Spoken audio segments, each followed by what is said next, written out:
ভূমিকম্পের ঝুঁকি বিবেচনায় 2 সপ্তাহের জন্য বন্ধ ঢাকা বিশ্ববিদ্যালয়। সেখানকার কয়েকটি ভবনের অবস্থা বেশ খারাপ। দর্শক, এই মুহূর্তে মহসিন হলের সামনে আছেন সহকর্মী আরিফুল ইসলাম। তার কাছ থেকে জেনে নেব আরও তথ্য। আরিফ, আমরা জানি গতকাল বিকেল 5টায় শিক্ষার্থীদের নির্দেশ দেওয়া হয়েছিল হল ছাড়া। শিক্ষার্থীরা সব হল ছেড়ে গিয়েছে কিনা, যেই ভবনগুলোকে ঝুঁকিপূর্ণ বলা হয়েছে সেগুলো সংস্কারের কর্তৃপক্ষ থেকে কোনো উদ্যোগ নেওয়া হয়েছে কিনা?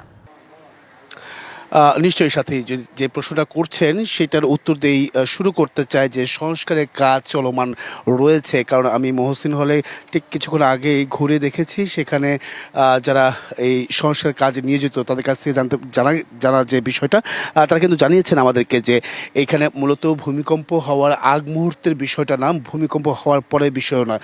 এখানে অনেক আগে থেকেই তারা সংস্কার কাজ চালিয়ে যাচ্ছেন। বিশেষ করে যে ওয়ালগুলো এমনিতেই যেগুলো ফাটল ধরেছে আগে থেকেই, ভূমিকম্পের কারণে নয়, সেই প্রেক্ষিতেই কিন্তু তারা সংস্কার কাজ চালাচ্ছেন। এবং কি আরেকটি বিষয় জানিয়ে রাখি, এখানে মহসিন হলে যারা দায়িত্বপ্রাপ্ত রয়েছেন তাদের কাছ থেকে যতটুকু আমরা জানতে পেরেছি যে বুয়েটের একদল বিশেষজ্ঞ তারা এখানে এসেছেন এবং কি ভবনে কোনো ত্রুটি রয়েছে কিনা, কোনো নকশা কোনো ভুল ত্রুটি রয়েছে কিনা সেই বিষয়টাও কিন্তু তারা দেখেছেন। সেই যাচাই বাছাই করে কিন্তু এখান থেকে গিয়েছেন। তবে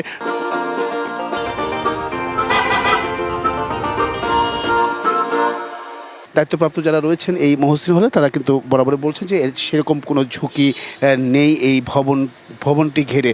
আরেকটি বিষয় যেটা জানতে চাইছেন যে শিক্ষার্থীদের অবস্থানের বিষয় বা তাদেরকে যে গতকাল 5টা থেকে হল ছাড়ার নির্দেশ দেওয়া হয়েছিল সেই মোতাবেকই কিন্তু প্রায় সবাই চলে গিয়েছেন বলা যেতে পারে। এই জন্যই বলা, কারণ হচ্ছে অনেকেই রয়ে গেছেন, কারণ তাদের অনেকের বাড়ি দূরে থাকার কারণে টিকিটের একটা বিড়ম্বনা পড়েছেন। সেই জটিলতার কারণে কিন্তু অনেকে রয়ে গেছেন। এমনকি আবার অনেকে বলছেন যে 2-1 দিনের মধ্যেই তারা এই হল ত্যাগ করবেন, সেই বিষয়টাও কিন্তু তারা নিশ্চিত করেছেন। এমনকি এখানে যিনি দায়িত্বপ্রাপ্ত রয়েছেন সেখানে একটি প্রশ্ন করেছিলাম আমি, সেই প্রশ্নটা যেটা হচ্ছে যে এই ছুটি সেটা কি সময় দিনক্ষণ বাড়বে কিনা, ছুটির মেয়াদ বাড়বে কিনা, সেই প্রশ্নটাও কিন্তু তারা বলছিলেন যে উত্তরে যেহেতু শীত রয়েছে, শীতের কারণে উইন্টার ভ্যাকেশনে যেটা হয় শীতের যে ছুটি, সেই ছুটি হয়তো বা একত্রিত হয়ে সেটা কিন্তু বাড়ার সম্ভাবনা বা প্রবণতা রয়েছে। তো এই ছিল মূলত আসলে এখান থেকে সবশেষ সাথী।